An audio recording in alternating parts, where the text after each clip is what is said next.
Today let's build a lit shoe bench. I do apologize in advance. This is not meant to be a super in-depth tutorial, but kind of a general outline of what I ended up doing for my build.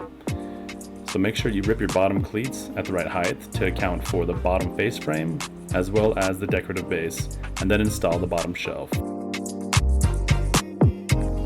After lining up the vertical 3 pieces, I make a mark with my square across the fronts, and then transpose those lines across the left and the right of the verticals. This is going to be the lines I use for my cleats.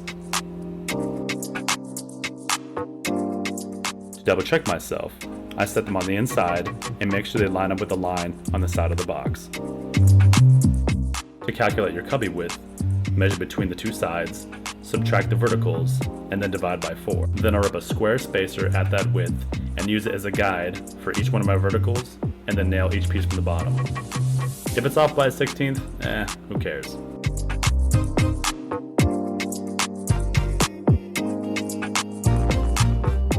We already have our cleat lines, so now it's time to install them. Because the cleat and the MDF equal 1.5 inches, I use 1.25 inch brad nails, 18 gauge. Now, we install the shelves. Make sure each shelf is the same width as the space below it. That way you don't end up bigger or smaller at the top. You'll see me here in a second when I pick the unit up and put it on its side.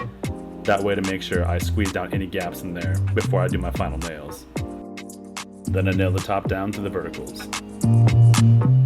There you have it, the basic shell is built.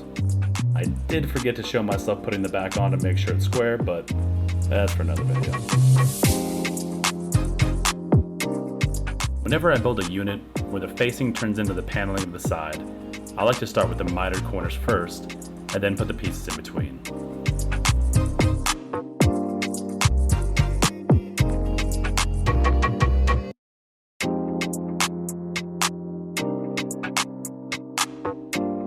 Look at that beauty.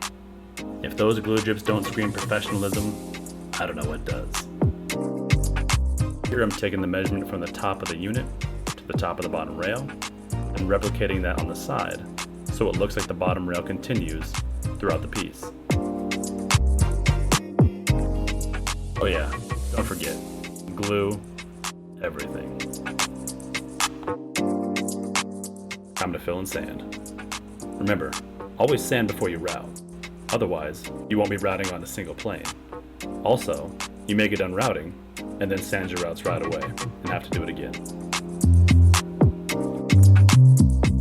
If you're looking to do a budget 1.5 inch top, here's how I do it. First, install pieces of 3/4 around the perimeter and throughout the middle.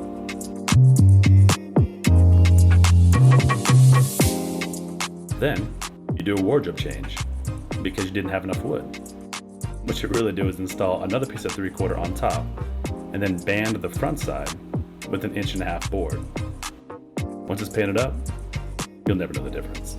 The last building step is to install the decorative base in the bottom. I marked down an 1.5 inches on the sides and the front to keep it uniform. Now, I did forget to show the unit being primed and sanded. However, I will show you the whole thing being painted, which should satisfy your OCD needs. Nice. There you have it, one blue shoe bench. I do regret not using lacquer, but the finish will do for my case.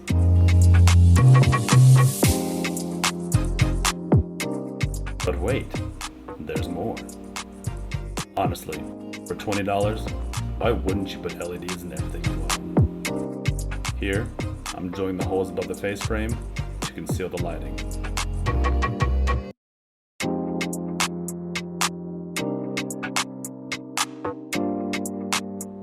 I started with my power source first.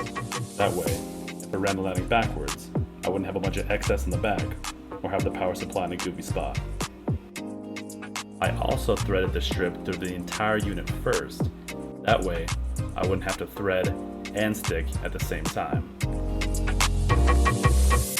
The strip does have a sticky back, but just in case, I threw a few dabs of hot glue on the way. And there you have it, a backlit shoe bench. Thank you so much for watching.